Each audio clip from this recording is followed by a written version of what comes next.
What do a pirate-turned-hero, a globe-trotting ship, and a playwright who redefined drama all have in common? They were all part of one of the most thrilling chapters in British history, the Elizabethan era. This was a time when patriotism surged, poetry bloomed, and England set sail to find its place in the world.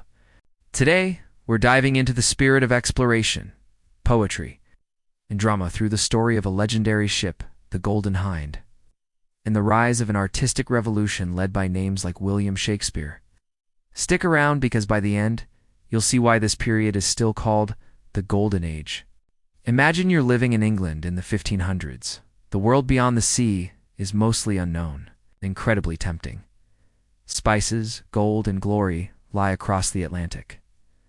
But there's a problem. Spain and Portugal are already ahead in the game, claiming land and treasure. Sir Francis Drake, a man who blurred the line between explorer and pirate. In 1577, Drake set off aboard a sturdy ship originally called the Pelican. Midway through his voyage, he renamed it the Golden Hind, a nod to one of his patrons. That name would become legendary. And get this, the Golden Hind became one of the first English ships to circumnavigate the entire globe.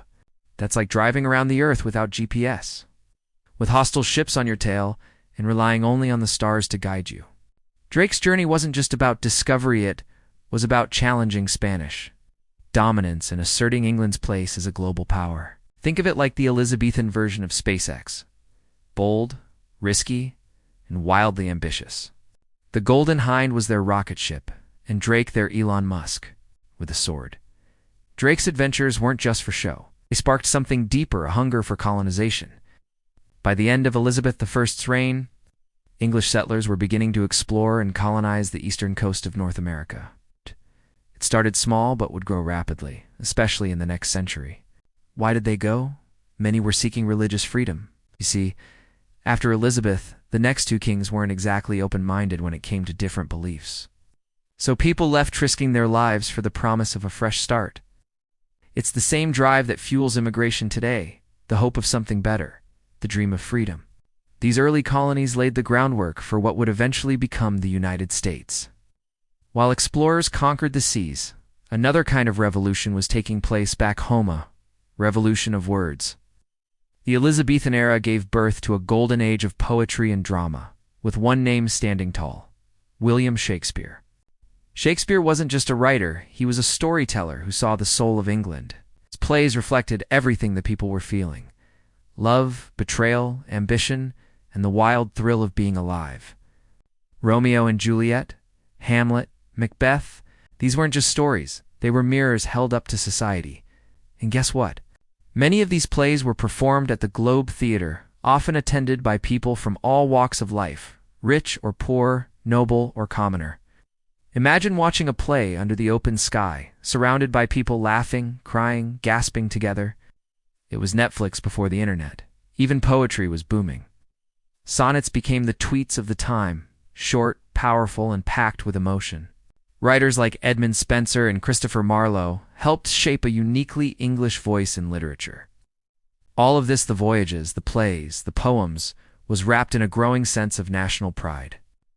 The Elizabethan period marked a time when people felt proud to be English. It wasn't just about beating Spain or colonizing land, it was about becoming something greater. Queen Elizabeth I symbolized strength and unity. Under her reign, England found its identity. And this pride wasn't just political, it was cultural. The stories told in theaters and the victories earned at sea gave people a reason to believe in themselves and their country. It's kind of like how the moon landing made Americans feel in the 1960s: hopeful, inspired, unstoppable. Exploration. Sir Francis Drake and the Golden Hind circumnavigated the globe and helped put England on the map. Colonization. The first English steps onto the American coast planted seeds for a new future. Poetry and drama.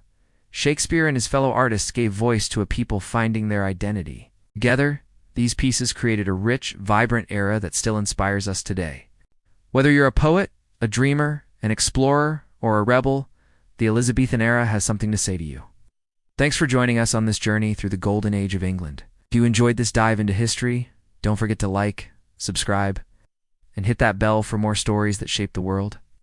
Until next time, stay curious, stay bold, and keep writing your own adventure.